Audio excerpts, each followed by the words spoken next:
just coming through just fine? Good. Before I begin, I would like to say a couple of words of deep appreciation for the sponsors and the people who have put this program together. I've been involved in speaking publicly all over the planet and all over the United States.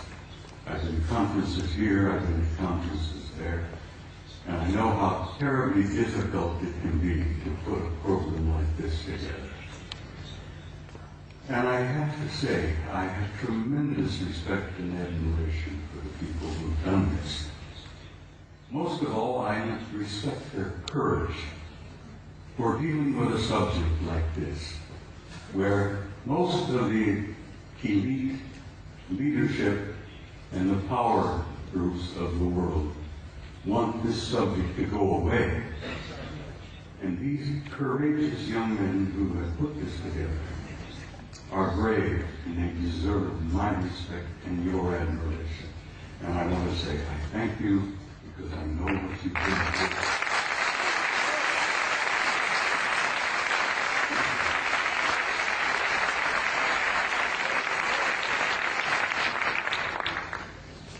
Now, I must explain something else to you.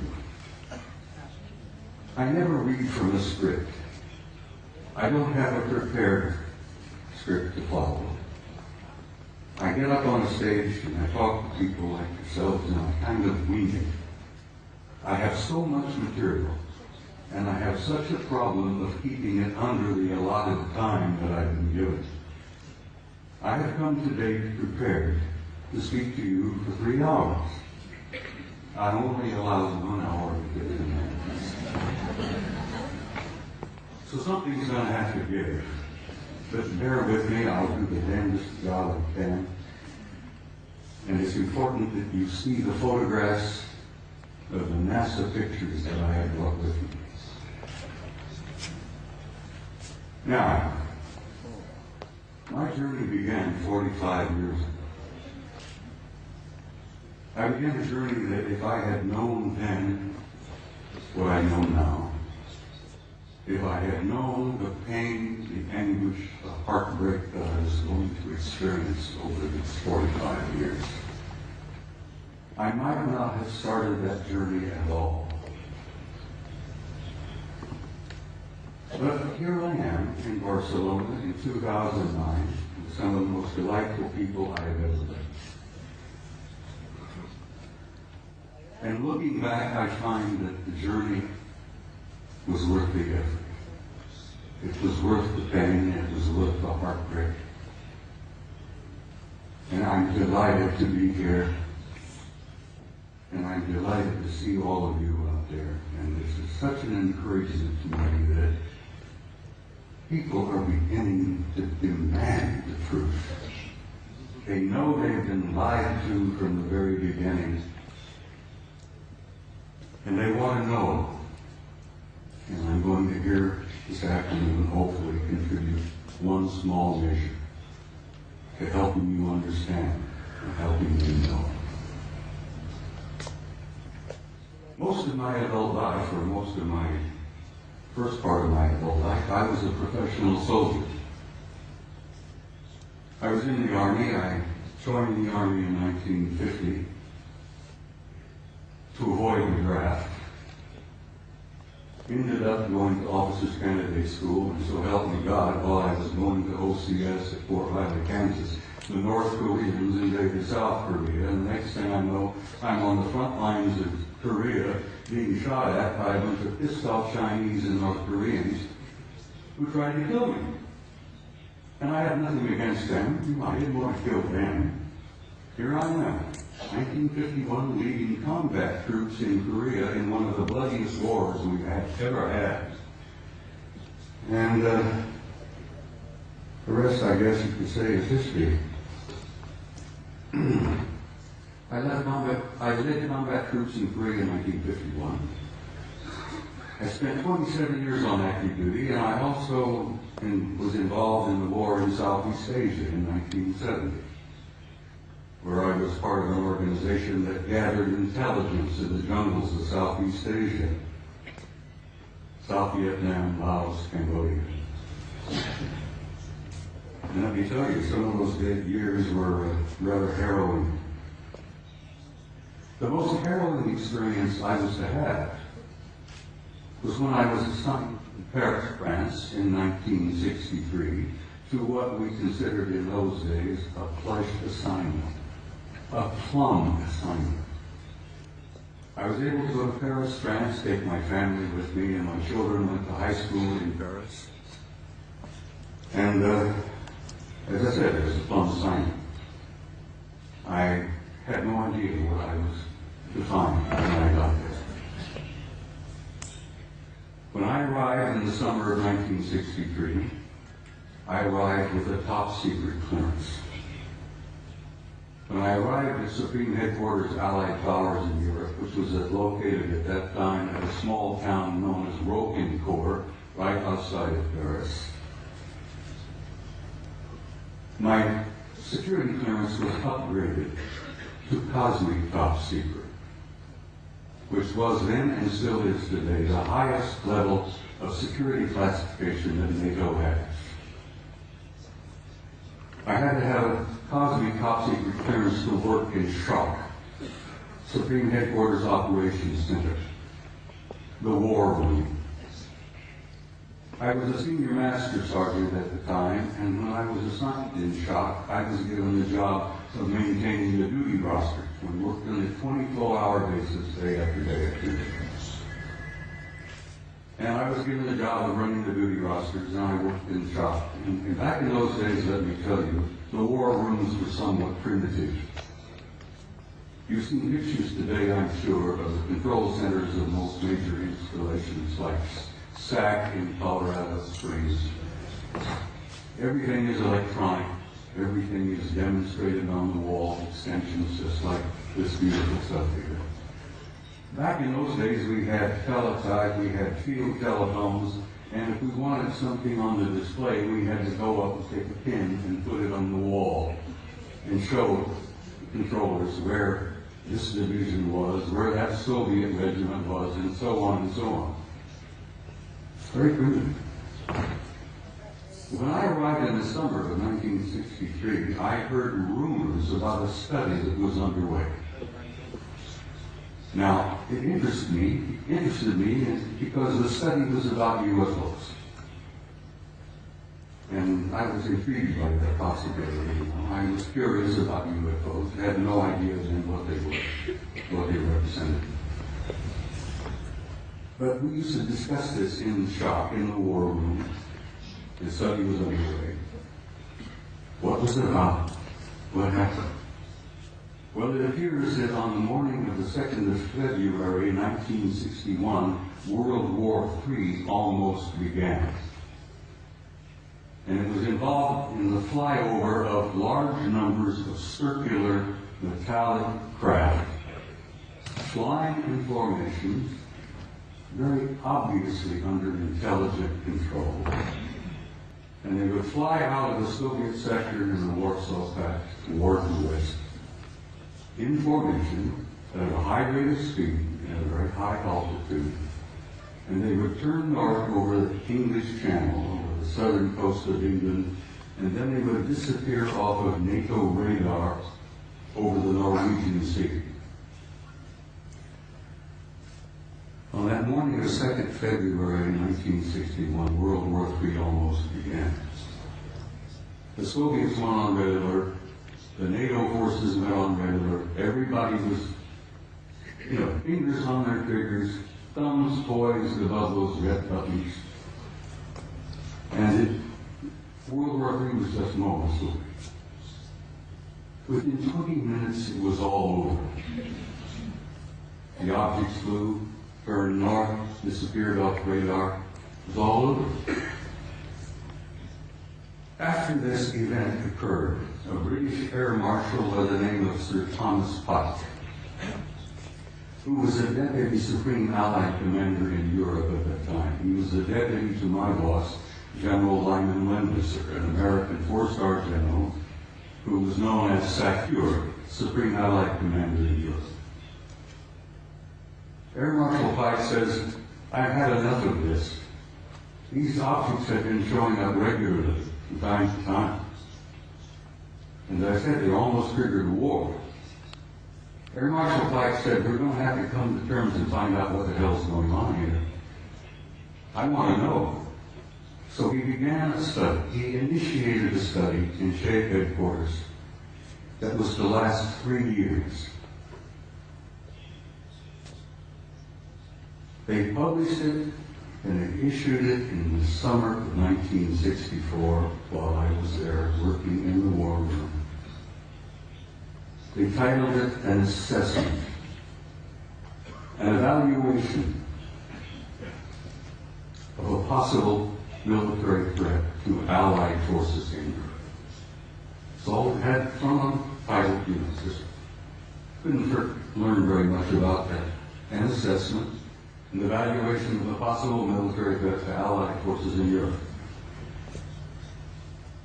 I was working in the war room one early morning around 2 or 3 o'clock, and as I jokingly used to refer to it, the coffee was too black to drink. We read all the newspapers, magazines. Many of you have heard military life is about 99% boredom, broken up with 1% of sheer terror. And that's the way it used to be, and that's the way it probably is used today. I'm sitting there nodding off, and this American Air Force full colonel looked at me and he says, "Wake up." He went over to the vault. The vault, the shop, was a walk-in safe. We opened the door and walked in, and we kept classified documents in there. The colonel went over to the vault, the file, and pulled out this document and threw it on my desk, and he says, "Read that, that'll wake you up." Ladies and gentlemen, my life changed. I opened the first page and I couldn't put it down. I read and read and read, and I read it every time I was on duty in the war room. I was shocked, I was stunned by the implications of what I read in that study. And as I said, my life has never been ever quite the same. The study, briefly, and I have to briefly lay this out.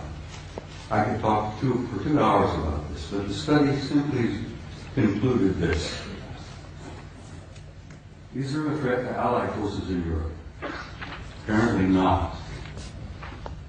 They concluded that the planet Earth and the human race had been under some kind of survey or observation going on for hundreds, if not thousands of years.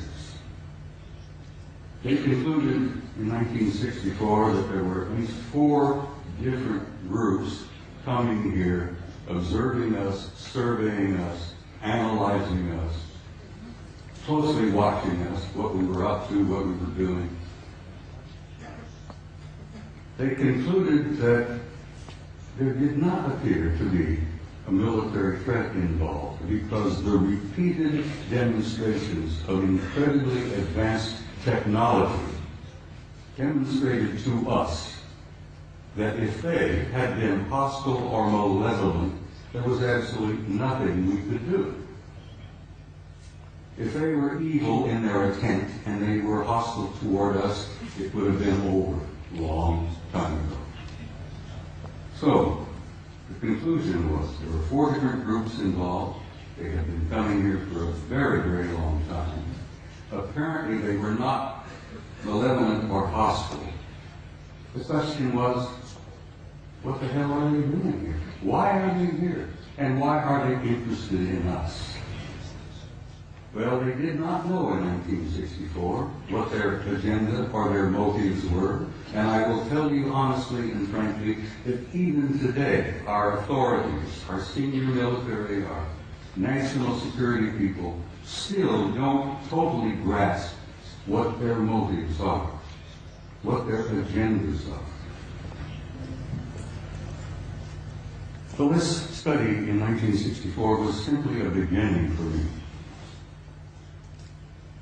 As I said, I was never quite be the same. And as I jokingly say, I used to be a normal human being. And after I read that study and launched on my 45 years of research, I lost all aspects of normality. I will be frank and tell you that over the years of my study and the material that I've learned and gathered has brought about in me a complete destruction of my old world view, my old world paradigm, the world view that I held since I was a kid, growing up. Everything made sense, I knew why we were here, where we were going, what was taking place. After I spent 45 years on this, it all collapsed around my knees. That was the destructive aspect of my personality. That was the part that changed me completely from the kind of human being that I had been before into the kind of human being I am today. Ladies and gentlemen, I'm totally alienated. No pun intended. I've said in a couple of interviews and briefings and such, I have had, for many, many years, a love-hate relationship with the human race. One moment I love you, the next minute I hate your guts. One minute I adore you for your potential and the beauty of your music and your literature and your art, and the next minute I'm saying, to hell with all of you, blow them up, let them blow themselves up, clean the planet off, get rid of them. It's part of the struggle of having lost your old worldview when your old paradigm collapses around your knees. So the man standing in front of you here today is literally a human wreck as compared to what I used to be. But I feel pretty good about it. I lost all my old illusions. I opened my eyes and I saw the future. And I'm very happy about what I've seen. I've learned over the years from infinitely variety of sources here, there, and everywhere. I didn't retire from the Army until 1976, and I kept my top secret clearance up until that moment. After I retired, I went to work for the Federal Emergency Management Agency and worked another 14 years for the U.S. government, where I had a top secret clearance. So I have a total of 41 years of federal service, you might say. But I've learned things over the years that literally still today stun me and shock me. I've learned that the human race is a hybrid race. I've learned that we are not merely alone. We have never been alone. We have had an intimate interrelationship with advanced extraterrestrial intelligence from the beginning of our history. And let me tell you that intimate interrelationship is still going on.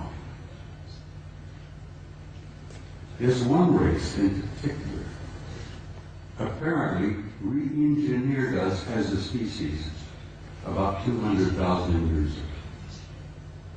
What we are here today is what we call Homo sapiens sapiens. You're an engineered creature. Your genetics has been manipulated. You're not the same that you were, and you are not the same of what your children and grandchildren and great-grandchildren will be in the next 100 years. The human race is going through a transition. And it's more than a transition. It's what I've learned to be a transcendent transformation into a new race, into a new future. And your descendants will be as different from what you are here today as what you are from old Australopithecus 500,000 years ago. It's not something to be afraid of. Something to look forward to. You're growing, you're developing, you're becoming a new race, you're becoming a new species. Your grandchildren, your great-grandchildren, your descendants on in the next century or two have destiny in the stars. Don't you doubt that for a minute. This species, this race, this troublesome bunch of monkeys has a destiny in the stars. And we are a part of this infinite universe filled with intelligent life. And we have been from the beginning, but we're only now beginning to wake up and see it. Only now are we beginning to open our eyes and listen with our ears and look out there and say, all right, where have I been? What am I now? Where am I going? As I said, your destiny is in the stars. Your generations to come, your descendants, your grandchildren, great-grandchildren, will go out there and they will claim their rightful place in a universe filled with intelligent life. Your place out there belongs to you. You have a right to that, and you will claim it. There is so much to talk about. I've got some slides I have to share. Would you gentlemen please put the first picture up on the screen? I'm being assisted by some very wonderful people back behind the scene. I'd like to start with a shot like this. Pictures of this nature that sort of inspiring. It gives you a glimpse of the community that you are a part of. A little glimpse of the stars out there, the nebulae. That's where you're from, and that's where you're going home again to. That's where you belong. Next picture, please. I love these. They're so beautiful. I have some of these on my wall at home. But they inspire me. I look at them and I have a sense of recognition that I've been there before. And I know that I'm going back. But something happened in my country over the last few years that I'm very, very troubled by. Just last week, the United States celebrated the 40th anniversary of putting a man on the moon. Then we went through this whole whoop-de-doo of patting ourselves on the back and thinking, gee, wasn't that neat? Armstrong, Aldrin, Collins up there in orbit. On the moon, aren't we great people? Aren't we magnificent? Look what we did. Well, let me tell you a couple of things that they did that you may not have ever heard about before. They took the few pictures they had it all televised, everybody, Walter Cronkite and all of them were looking out. Golly gee, isn't this great? Isn't this neat? You got a couple of guys on the moon. Ladies and gentlemen, my government, NASA, NASA, which many of us in the United States say stands for never a straight answer, proceeded to erase 40 rolls of film of the Apollo program. The flight to the moon, the flight around the moon, the landings on the moon, the walking guys here and there. They erased, for Christ's sake, 40 rolls of film of those events. Now we're talking about several thousand individual frames that were taken that the so-called authorities determined you did not have a right to see. Oh, they were disruptive, socially unacceptable, politically unacceptable. I become furious. I'm a retired command sergeant major. I was never famous for having a lot of patience. The idea when I found out that they had erased 40 rolls of film involving several thousand individual shots about what really happened up there, I became so furious that I could have punched the director of NASA in the nose. I try to be, I'm not a dangerous man. I like to tell people that, like Henry Higgins in My Fair Lady, I have the milk of human kindness by the quart in every vein. So I really am a gentle man. But I have the capability the potential of being rather dangerous and violent. And these lies and these cover-ups that I've learned about firsthand over the years literally infuriate me. And I hope it infuriates you, because these authorities, these nitwits in high positions of power, who are proceeding to spend all the money that the American people make for their own use, for their own private programs, and then lie through their teeth about what the truth really is. Well, thanks to the idea that there were a few employees in NASA 40 years ago, even today, there are some good people working there, decent people, honest people. I have some film that they preserved that was not destroyed. So I'm going to put up the next picture from you.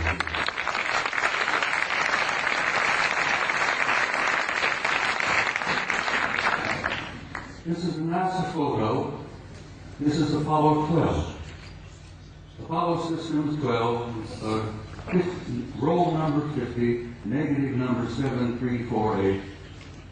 They were flying over the moon before they landed. They went into orbit around the moon. As many of you, I'm sure, you know the system, you know the procedure. They went into orbit around the moon, and while they were there in orbit around the moon, a number of anomalous artifacts began showing up, showing interest in them. Next picture, please.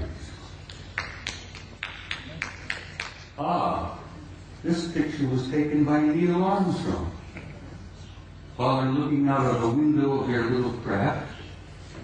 This object flew by. There's the moon in the background, of course. There's this object that flew by the window of that little craft that they were riding in. Neil took the Hasselblad camera that he had, put it up to the window, and snapped this picture. Next picture, please. NASA Apollo 12. Roll 51, negative number 8653, something like that. Now this is a good-sized object. This is several hundred feet in diameter that came up next to the lander, flew along beside them for a time. The guys in the Apollo crafts put their camera to the window and snapped the thing, and I've always jokingly said there were guys inside of this taking pictures of an asset. We were photographing them, they were photographing us. Next picture, please. Photo NASA Apollo Systems number 14, Apollo 14. Roll 70, negative, what is it, 9837, I think, or 8837, I can't read it. This is the Landsberg crater on the moon. The guys in orbit above the moon were particularly fascinated by Landsberg. They had been given a special assignment to take pictures of Landsberg because the crater, which they designated as Landsberg, has things going on in the crater that were very anomalous. There was construction going on. There were enormous facilities in the middle of the crater up there. So they were specifically designated and assigned to photograph Landsberg to see if they could figure out what the hell's going on down there in the crater on Landsberg. While they were looking at Landsberg, this object happened to express interest in them and flew by. Now this line is an artificial line that was drawn to show you the direction that this object was going. This is a good-sized object flying past the Apollo lander. God, I'm so glad that some of these were fake. I still get angry. 40 rolls of film for Christ's sake, and they erased them. Anyhow, next picture, please. It's the same photo of Landsberg, but with the next negative, 9838, of this object here, flying by. Next picture. Now we're getting into some nitty-gritty. I'm going to give you just a brief little bit of history here. back in the early days of NASA and the Apollo program, I got this picture from the Japanese Space Agency, the Japanese NASA. They have a tremendous program going over there in Japan. You know, the Japanese are bright people. So the Japanese Space Agency had signed a contract with NASA years and years ago to buy copies of every picture NASA took during the Apollo program. And I'm sure the Japanese paid a sizable amount of money for this contract. And as the films was developed and the photos were made and they shipped them off to Japan, and the Japanese have a tremendous reservoir of good original NASA pictures. They bought them, they paid for them. Now this photograph was released by the Japanese Space Agency, and you can see the Japanese writing here. This was taken by Apollo 13. Now you're all familiar, I'm sure, with Apollo 13. That was the aborted mission that was going to the moon to land, and they had an accident on the way. They couldn't land. They damn well barely got back. While they are on the way to the moon, here's the moon, a number of things began happening. Some strange objects were appearing outside the windows of the spacecraft. And guys could grab their Hasselblad camera and start taking pictures. This photograph shows 3 different objects here. This looks like a circular object with an enlarged dome on top. This is a smaller object, a circular kind of disc-shaped craft. But coming in from the right margin of this particular picture is this. Next picture, please. Here we are. This is a blow-up of the positive in the photograph. And here is a blow-up of the negative of this object here. Ladies and gentlemen, this particular object is 5 miles long. And I'm tempted to use the term Big Mother. No pun intended, but it appears to be a mothership. It's gigantic. 5 miles long. And here these NASA guys are up there, these little camp Apollo capsule, and they look out their window and they see something that's 5 miles long. It shakes them up a little bit. When they got back to NASA with these pictures, it shook them up a hell of a lot. Next picture, please. This is the next sequence. Here, this large mother has moved into the middle of the frame, and something else has shown up over here, which has been estimated to be 2 miles long. But this really upset the guys.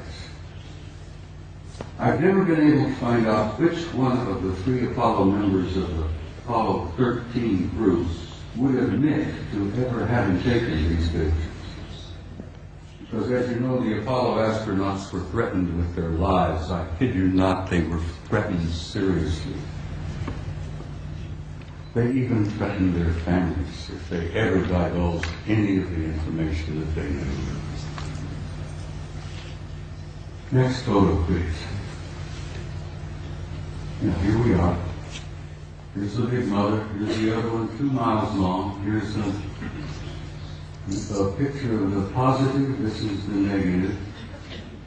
This mother is 5 miles long. Up here you see what appears to be 2 circular objects either arriving or departing from that particular big ship. I can almost understand why the authorities in NASA, why the authorities in the space program didn't want this information to come out. They were frightened. They were stunned. They couldn't deal with it themselves, and they figured that if they couldn't handle it, you couldn't handle it. There would be social disruption, I believe is one of the terms they used. They would disturb the body politic, I believe the term they used. So they clamped the lid down It's still down, and it's going to stay down, I'm afraid, for some time yet. Until people like yourselves and people like me and the rest of them here on the stage, by pushing and prodding and chipping away at this lie and this secrecy, eventually we will succeed. And don't you doubt that for a minute.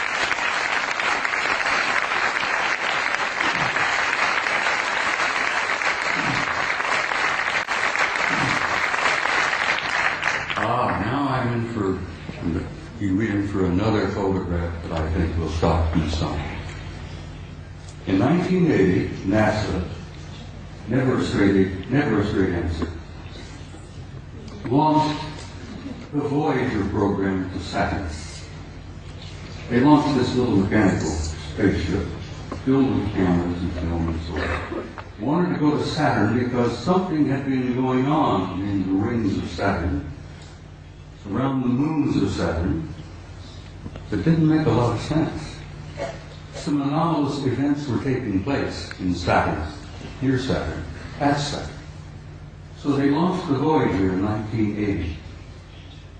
The pictures they got back from Voyager was so stunning and so shocking that they just locked them up in the safe.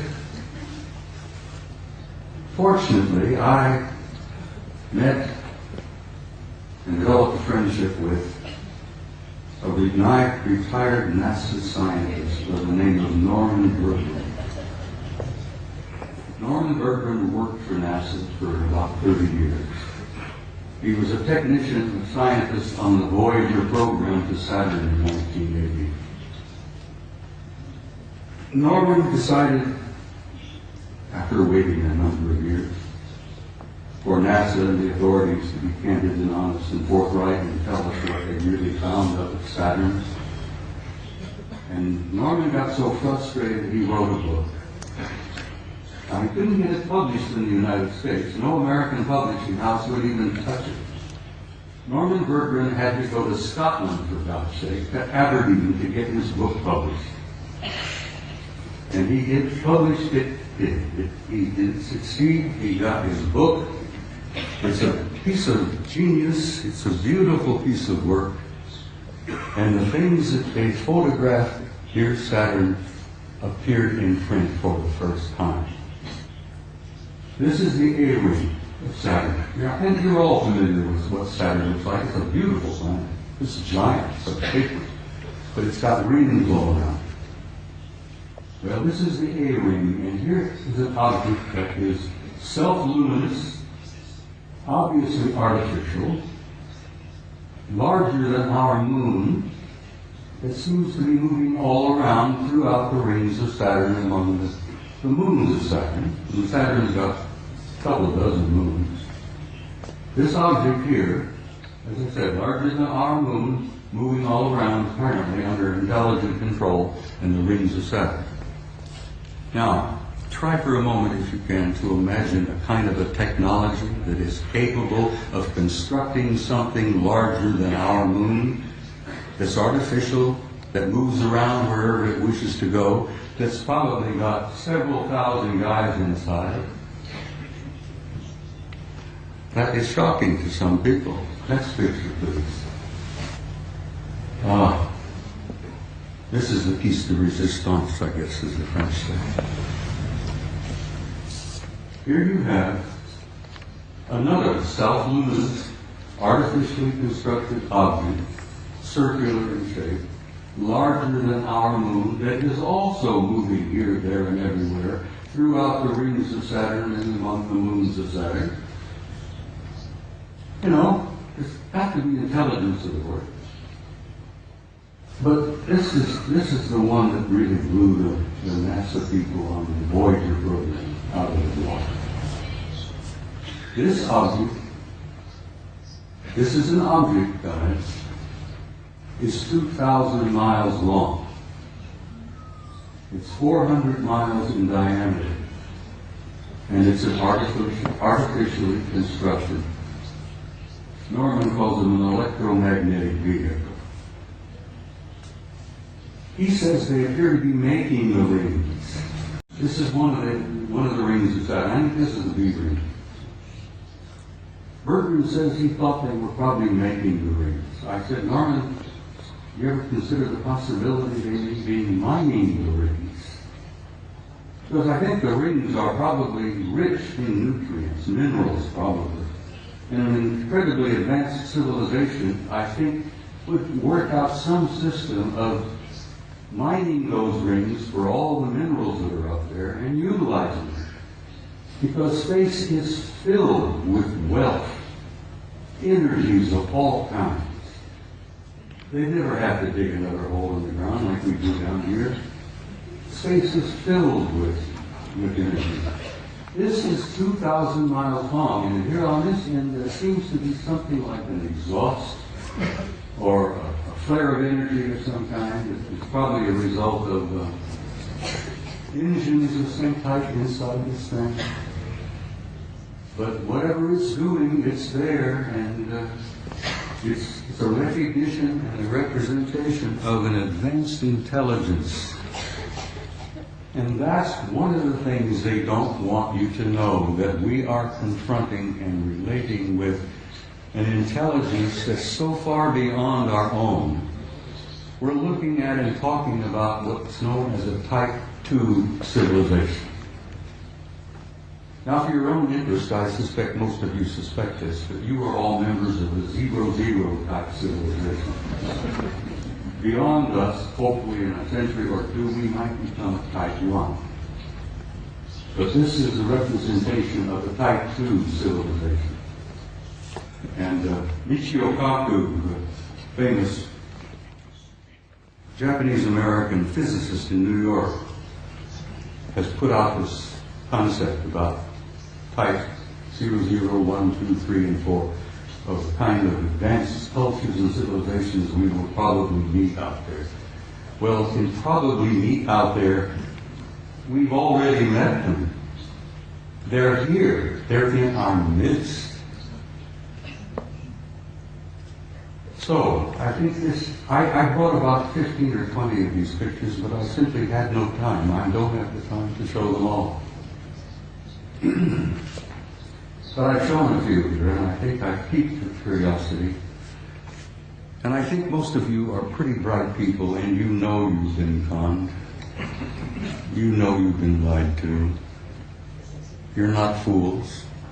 And I think you know who you are and why you're here and where you're going.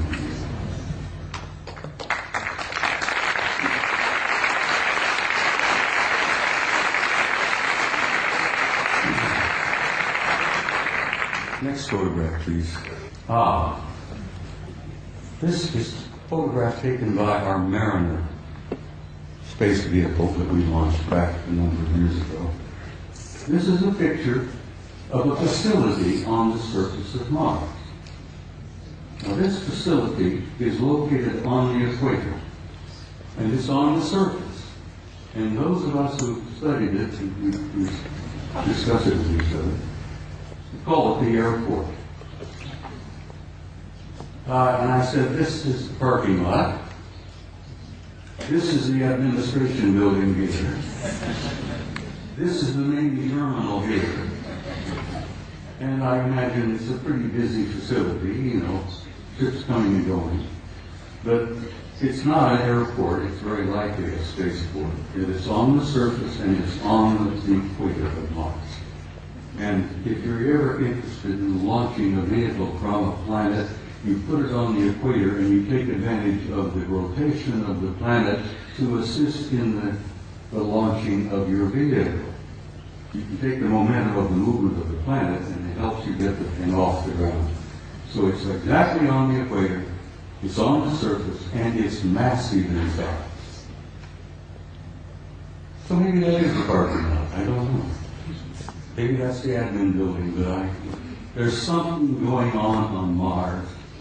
And I've been going back and forth with Richard Hoagley now for years, where Richard, who I know most of you are aware of, is convinced that Mars is covered with ruins. Well, it is. But it's not just ruins. There are things going on that planet. On the surface, under the surface, continuously. Next picture, please. This was published in a German magazine, but this is a Soviet photo. This is from their Phobos 2 spacecraft. This is a city under the surface of Mars that is the size of Chicago. Chicago is one of our biggest cities. Several million people live in Chicago. This is under the surface. You can see the city block. You can see the breakdown here, portions of the neighborhoods or whatever it is. But it's generating an enormous amount of heat. And they picked this up on the infrared when Phobos is going around the planet and snapping pictures like crazy. And the Soviets were pretty open about releasing some of their photos, contrary to the United States, where lying has become a fine art. Don't get me started on my politicians. Phobos 2, sitting on Mars, under the surface. You can see the streets, Broadway, First Avenue, whatever. People have said, well, who was there? And I says, for God's sake, it's the Martians who were there. What a silly question to ask. Who's there? Let's go there. Now, I love this picture. I'm in love with this lady. Your ancestors and mine called her Gaia. She was feminine. She was a goddess. She was sacred. This beautiful lady has a respiratory system. She has a circulatory system. And she has a heart. And she's our source of life on this planet. We needed her. We need her now. And we wouldn't be here if it were not for her. We talk about Holy Lands, Mecca, Jerusalem, here, there, everywhere. That is the Holy Land, people. That beloved planet that we are home.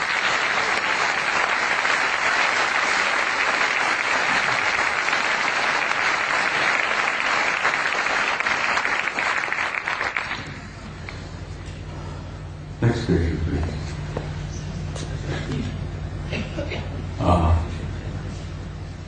I spoke to you earlier about the fact that your grandchildren and your great-grandchildren and so on, the generations yet to come, have a destiny in the stars.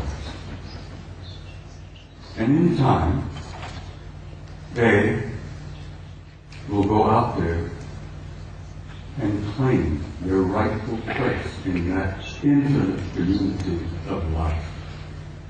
And you can believe that, and you can accept that with an assurance and a truth that goes beyond doubt. The destiny of this species and this race, this troublesome clan of monkeys, is in the stars. And there is your destiny. And I want you to understand that and have some hope. And don't get depressed. Because you're going to be undergoing some very difficult times in the few years yet ahead. We're going through this transition, this transformation, this transcendent transformation into another species, into another race. And if you remember your own adolescence, it was a painful time. The species, the race, is going through adolescence. But we're not alone. We're being helped. We have family out there that's helping us. And they've been helping us for a long time. They've been trying to encourage us and nourish us and try to point the right direction for us to go. Because we are troublesome adolescent children. And we are going through that transformation.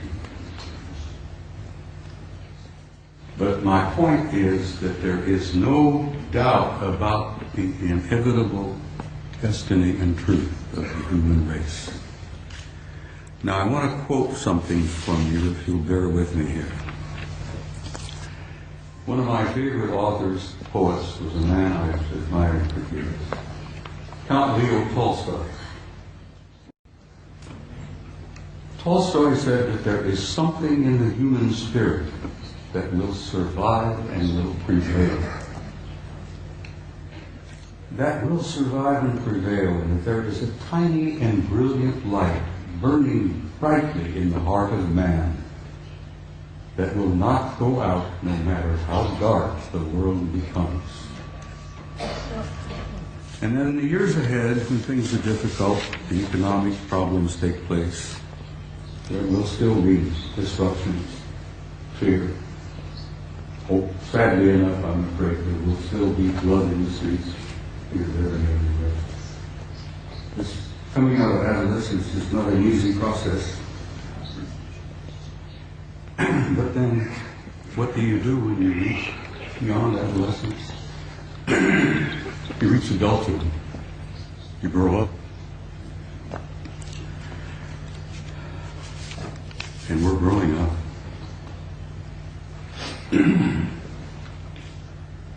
Well, ladies and gentlemen, my journey's coming to an end. But for many of you out there, your journey has just begun. And I want to say something to you before I leave the stage and set you.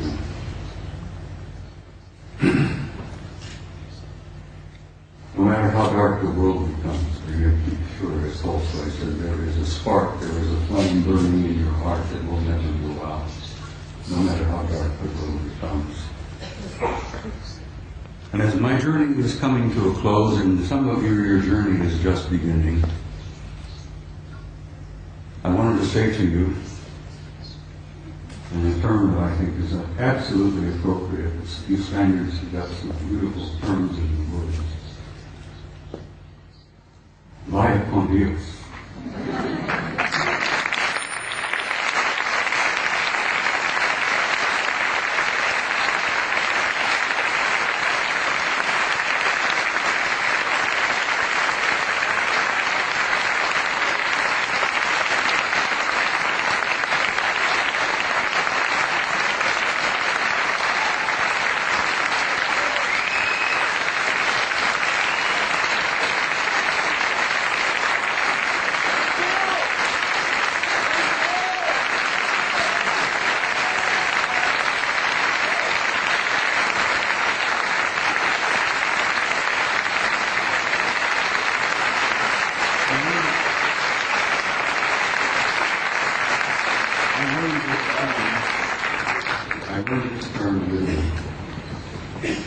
I've never been to Spain before. Italy is one of my places that one of my favorites. I love it. Now I'm learning to love the Spaniards. In Italian, I learned to say this, and I will say it to you. And I understand you know the meaning of it, but it's very small. In closing, I want to say to you all, Ti amo.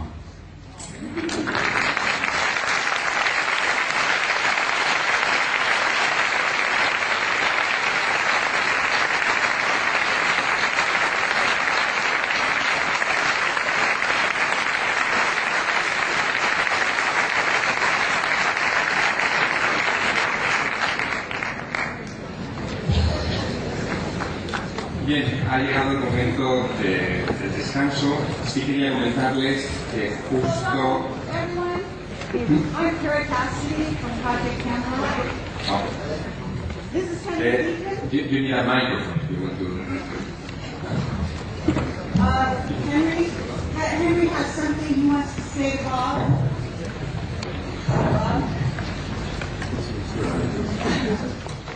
This is Henry Deacon. Excuse me. And we just want to say something here. This is Henry Deacon from Project Camelot, for those of you who are familiar with our website. And he's here today, and he's here at the conference. He has something he'd like to say to Bob about Mars. I don't have any words, but Bob has expressed everything that I would have said. And I can confirm it because I've been working in top secret for 30 years. And above top secret, we've shared a common background. But I just met him recently here. And I can only say that, yes, there's life on Mars. There are bases on Mars. I've been there. And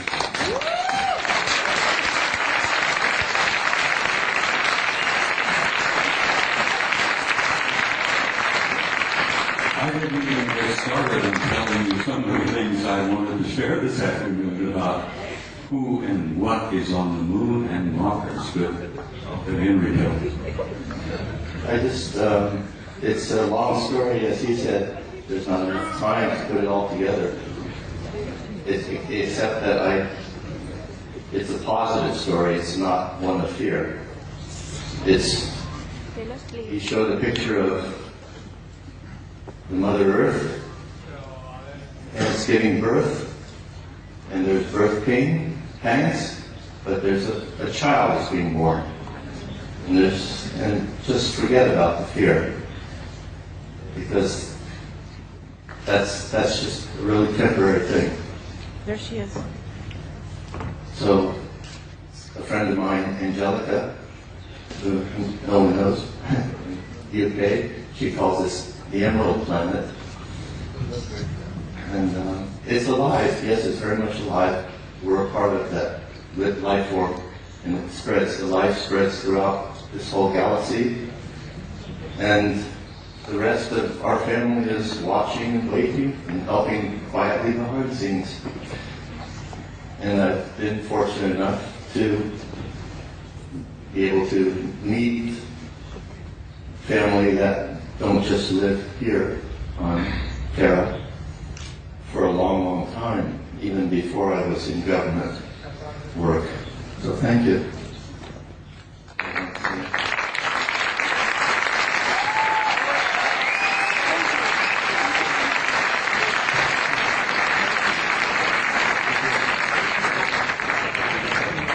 Ladies and There's gentlemen, no, am I still broadcasting? Henry Deacon, for those of you who don't know. Am I still broadcasting here? It's still here? I'm going to ask... I was going to share a small story with you before I ran out of time. I'm going to ask the gentleman to please bear with me and give me just a few moments.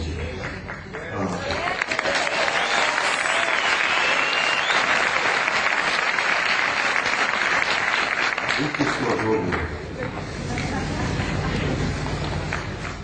I attended my son's retirement ceremony in Washington, D.C. in November. My boy retired in November in Washington as a full captain of the United States Navy after 30 years of service. And while I was at this retirement party, the room was filled with admirals and generals and retired commanders and captains and so on. And we all had something cool in our hands, and we were all moving around among each other, aimlessly and relaxed, you know.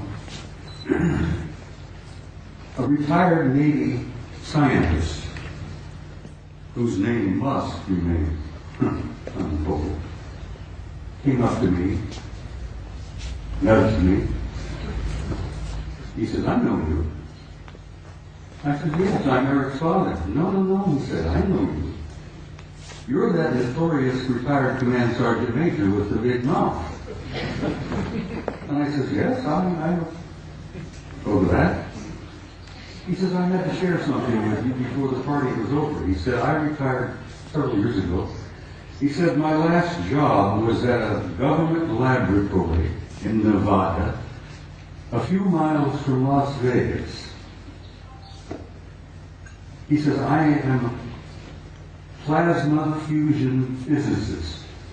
That's my expertise. That's my training, my background, not being a scientist. I go, what? Plasma fusion physicist?" He said, "Yeah, I work at this laboratory outside of Las Vegas." He says, "It's not commonly known, but it's a drug secret." He says, "I worked 5 years with two guys who were not from here. They were from somewhere else. And he says they were delightful people. They were scientists, they were working with us, they were assisting us, they were encouraging us and offering us ideas and possibilities and one thing or another in plasma fusion, which is infinite energy forever. But he says, I got to know them pretty well. And he says, after a couple of years, he said, I went up to one of them and I said, what do you guys really think of what's human beings? And this chap, through somewhere, said, well, since you've asked, we think you are a, how did he word it? A primitive, savage, and dangerous race. And the scientist said, I had to agree with him. We are. We're a primitive, savage, and dangerous race at the moment. The other chap was standing there, who had been listening in. He was also from somewhere. Said, you also smell bad.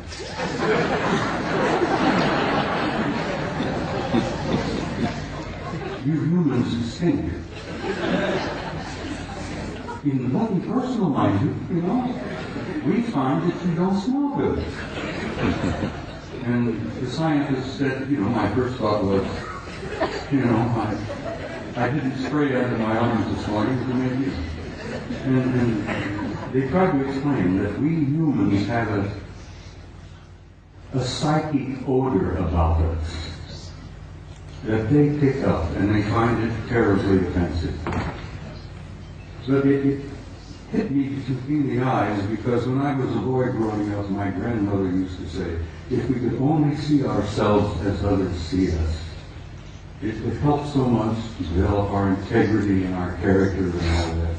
And this remark from my grandmother hit me, that we were getting this so-called from a horse's mouth, from one of our extended family out there, that you're primitive, savage, and you're dangerous, but you also stink. And I thought that was humorous, and I shared it with Gogo, and she said, please include that in your presentation. So Gogo, bless your heart, I did that 4 years ago. Good night, everybody.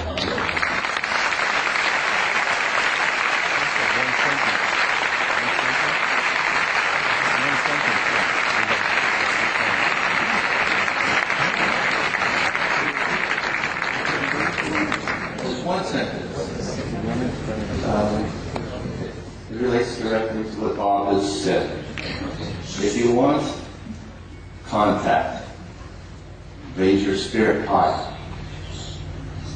And that's what they want. Because they don't want to mix with you if you're savage beasts. It's that simple. Just relax and be happy and work with each other. It's a very simple message. Thank you, Henry. Thank you.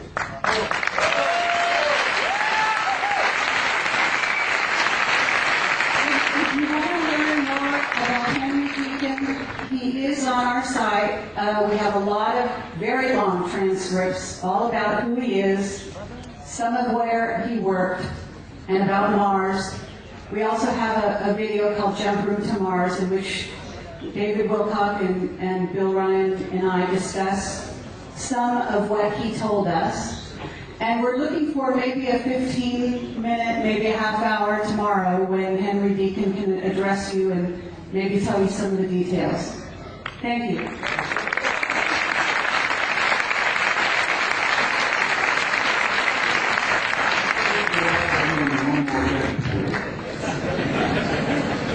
I must add this.